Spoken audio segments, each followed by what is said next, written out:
So pardon my lack of editing software, but I wanted to do a video today on a couple of good games that I had in Castilla, just to break down. Sorry about the mic. I was going through my head and some of my thought processes when it comes to approaching this map. Let's see. Yeah, this is the one I was gonna look at. Okay, so immediately on the team lineup, I'm just gonna pause right here. I noticed that they have two very slow heavies. They have a lot of mediums. They have Dagamo, which is a really bad player, and they have Ogril. So for the base, my prediction off of that, I think they're going to be very medium heavy on the hillside of the map. Now, the problem with that is I'm a very weak medium, and we already have a light and two other mediums that way. So immediately what I'm going to try to do is extend my sight to their heavy side of the map to see what I can do, if I can flank fast or anything like that. Because I realize that if I try to push the medium side, I'm just going to get annihilated. And I can always run if their heavies are on this side, because I have the mobility to get out of there immediately if I need to. This is just me crossing my fingers, hoping that there's nothing here, which, lo and behold, there's nothing here. So immediately I'm just going to try to spot any heavies coming across the bridge, going to the hillside, which I end up doing. There's the Kampfpanzer 70, and then after that I try to spot anybody else, which I am unsuccessful in doing. So immediately I decide to cross to see if I can spot any TDs in that spot, which I'm unsuccessful in. So immediately I'm going to pause here. Now I know that they all have to be in this corner of the map because I spotted no TDs here. The E75 extended its sight over here, so there's nothing going to be in that corner. So everybody on the map has to be in this corner, and all of our greens have control over this part of the map right now. So now immediately I cross, and the E75 is probably stock because he's only there at this point in time. And so now that I know that I'm going to be spotted by him, I try to get a shot on him anyway. I'm going to back up to try to get another shot on him because the Chargers is super slow, and TDs probably won't have a shot on me. Immediately after that, I'm going to not move at all to give zero indication to the enemy as to what direction I'm going to go in. And once I know that he's unspotted, that means that I know he's not spotting me. So once the enemy doesn't know where I'm going to go, well, the TD's spotting him anyway, but that's kind of the point. I wait like 9 seconds so my camera resets, so the TDs don't know where I'm coming from. I'm playing very cautious from this bush right here, and I'm keeping my eyes out for TDs at all times. So now that I realize I spot these two guys, I know that they're not up here, and so immediately what I'm going to do is I know that I'm not spotted because they would have looked in my direction, so I'm going to wait for the girl to go here until I take a shot on the 183, so the girl can't tab me and probably won't have sights on me. And immediately I'm going to go the fastest I can left so I get cover from them. I'm going to go down to the dip, and then I'm going to immediately post up here because both of them are behind a wall, and if they poke again, I'm going to be able to get a shot on them. This is a bit of a misplay by me, pushing that far ahead, but it doesn't really matter because I have a ton of hit points. I'm going to get a shot into him, and then I'm going to start running, because I noticed that our team is kind of fallen back off the hill, and the TDs are pushing me, and I know that if I fall back here, they're going to have the E75 to be able to punish them for me. And so what you're going to notice is that when I'm running, I'm going to try to get shots on all the mediums and heavies that are pushing our team in. I try to post up here, I get a bad shot on the Kampfpanzer that doesn't go in. I'm looking for shots on their TDs, which doesn't work. I consider going back there, but I realized that since our team... Look, so I consider going back there, but unless I know that there's an E75 and I have bad angles and I have no armor, it's less risky if I try sniping. And so now that I know that I'm out of range of view range of all the tanks over there, I'm going to check range before I'm firing. This is 340 meters away, so even if he had the best view range in the game and I had the worst camera rating, he would not be able to spot me. I put a round in him, I back down immediately, and then I fire my adrenaline. I put another shot into him, put another shot into him, and now he's within my HE Maxwell range, and then I got an HE Maxwell. Okay, so now I know the Kampfpanzer was last there. I'm just going to put a shot into him. This is just mindless farming because on both sides, like, there's no numbers advantage. He's going to go unlit, but I'm going to get a good blind shot on him because I know he's going to be down there. He's going to call me a pussy because I'm camping. Put a shot into the 62A, who's crossing. And I have 2 conflicts that I can help with right here. So this is a pivotal point in the game. If this were like WOT PC, this is a good learning experience. So obviously there's 3 tanks right here going for this E75, and I have a 1-shot T62A going for a Bat Chat. Now I know that the Bat Chat will probably live through that, so I probably won't try to help him. But if you look at this side, we have a fairly high health E7, Kampfpanzer, tier 9 German heavy, whatever. And we have a 1-shot E75 and a couple low TDs. So if I'm able to put shots into them, it's probably going to be more effective, and I have more lines of sight here anyway. So I could have put a shot into the 183, but it kind of been risky. I try to put a shot into the E75, it fails because my fucking tank is swinging back and forth. Put a shot into him, I got a high enough roll to kill him. And now I know that the Kampfpanzer is probably going to die no matter what I do. So here it's kind of a half and half, because the Bat Chat has the stock gun as indicated by the 4 shots, and so he still hasn't been able to pen this T62A, which means he's probably gonna get a hull down position, and the Bat Chat probably sucks at the game. So what I decided to do here is I tried to help the Bat Chat. Now if the Kampfpanzer had died there, I would have been able to save the Bat Chat by 1-shotting their T62A, and if I have the Bat Chat as a distraction, 2 tanks versus the 1 is more effective.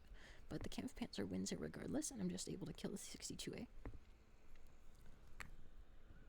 And so yeah, you're gonna see me comment on the strat because I actually really like what YOLOing their base was in this medium. And he's finally able to put 1 shot into him, but I able to finish him off. Okay, now that wasn't a crazy high damage game or anything, but it was 3k. So, you're gonna see. Yeah, I think I gave him, I don't know, I might have given him a sociable or something. But yeah, we do damage to 5 of these guys.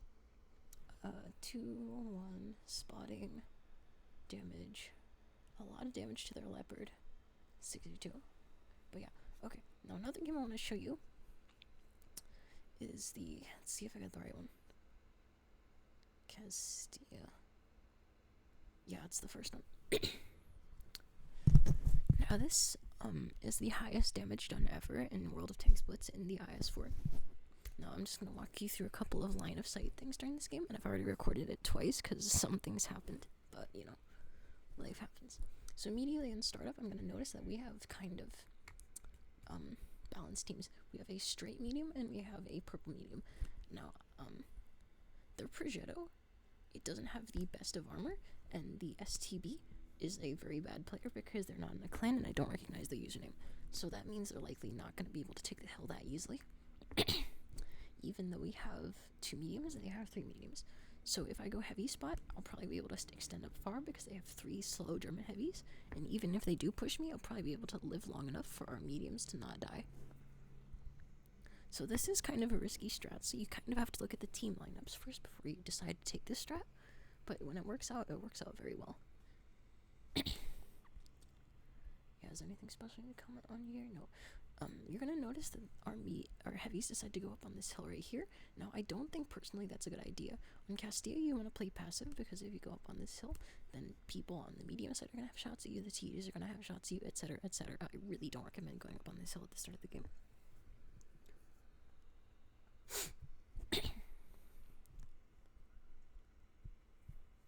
Now you're gonna notice that E100 gets spotted immediately, and I'm going to try to put a shot into his drive wheel, which works. And I'm not gonna fire heat at that because I want to go through his spaced armor.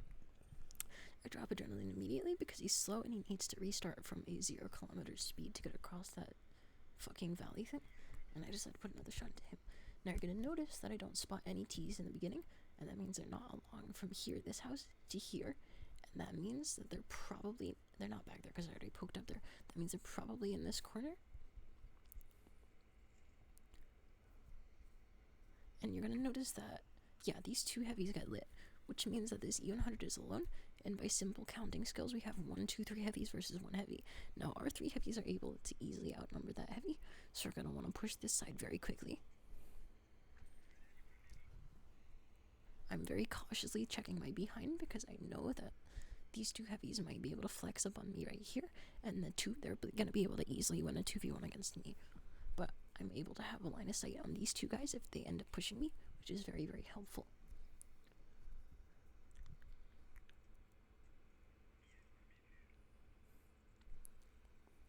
You're going to notice the waffle gets spotted, and immediately I try to check for a line of sight that I had for a split second, but I don't have any more on him. And now you're going to notice I don't go back to the little spot right here, because I'm no longer able to get lines of sight from there to there on him, so I go around this corner. I get a brief exposure, but not a guaranteed pen, so I'm going to wait till he backs up enough for me to get a shot into him. Now you're going to notice I keep checking this side, because I know that they have two very good heavies that they might push on me in here with. I know that there's a Waffenjäger that might have shots on me, so I'm going to try not to reverse past this house too much. I'm just going to wait for the E100 to make a mistake, punish him for it.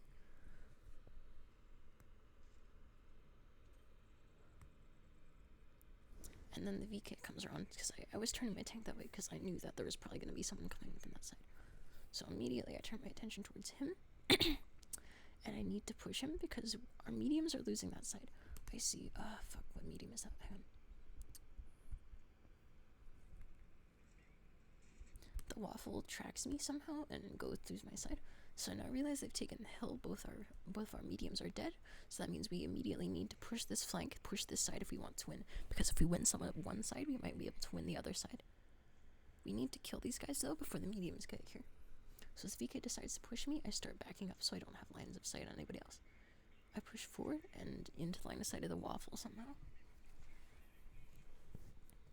And then it's just a matter of my DPM is higher than his. The Hori manages to get a good high roll into him, so he's cleared. Now I'm going to immediately push up because we really need to clear this flank as fast as possible. Now I know exactly where the waffle is. I'm not sure I used to be able to pen my lower plate that easily twice.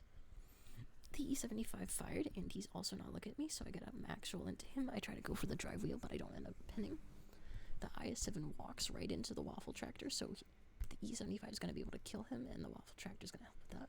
I put a standard round into the lower plate again, and again, constantly, I'm looking at this line of sight, and I'm trying not to back up behind the house.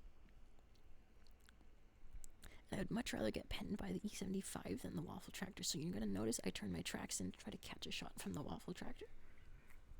I'm going to try to push forward, but the E75 is heavier than me, so he's able to push me out of the line of sight. So I think about angling my armor toward the waffle tractor because I'd rather get pinned by him than by the waffle tractor.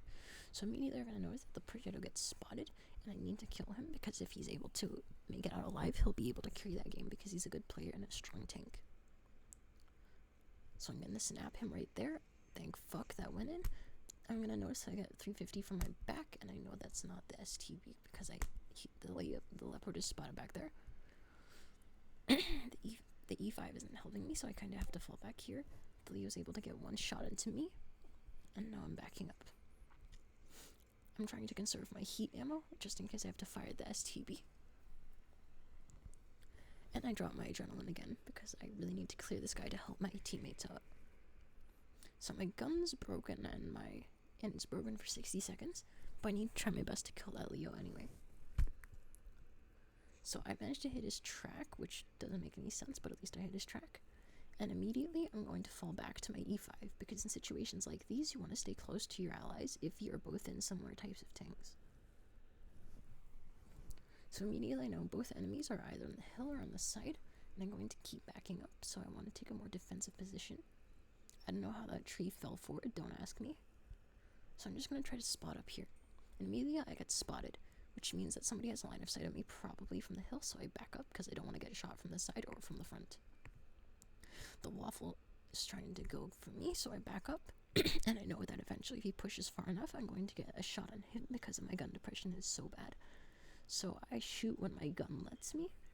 I'm going to side scrape off this rock, and the STB is not going for me. The E5 tries. The E5 doesn't help me, and he's not even able to help me because the STB is keeping me preoccupied. I fail AG the second time. I trigger adrenaline for DPM and the speed boost for ramming him and getting him pinned. Now immediately I pin him off center, so I know that he's going to break free anyway, so I back up to try to get under him so he doesn't have the gun depression to hit me. Now this guy is a bad player, so he doesn't know that if he turned his tank to the side, he'd add more gun depression. So immediately I'm going to back up. I'm trying to get a hold down behind this hill right here. And you're going to notice that he's not able to get his gun down far enough. And I try to drive forward to him to maximize his bad gun depression, because he's going to go over the front of his engine deck. And he's probably not going to be able to get shots into my upper plate. And so he's spending too long aiming anyway, so I ended up getting the kill on him. So immediately I start backing up, and I know that SCP is going to YOLO me because he has more hit points. Now I'm not able to pin his turret at the angle even with heat, so I do fire an HE round, which does no damage somehow. Now the STP is going to YOLO me again. I make a small mistake here by pushing forward. Good shot on him. I've probably pinned the top of my turret or something. I'm going to get a shot into him there. I back up no matter what, because if you're able to back up in a slow tank, you're able to keep your enemies in front of you. Now he tries to go back in front of me that way, but since I'm backing up, he's not able to. I'm able to put one shot into him there. I try to use the terrain to my advantage here, because he's very slow backing up, and so am I. He tries to change direction. I push him forward so he's not able to get that fast around me. I maximize turret traverse with tracks and turret, and I kill him. And then we win. That is the dub. But yeah, I hope you enjoyed watching, and that's all my analysis I have. I just wanted to get these out because there's some really good replays before the patch comes out. But yeah, thank you guys for watching.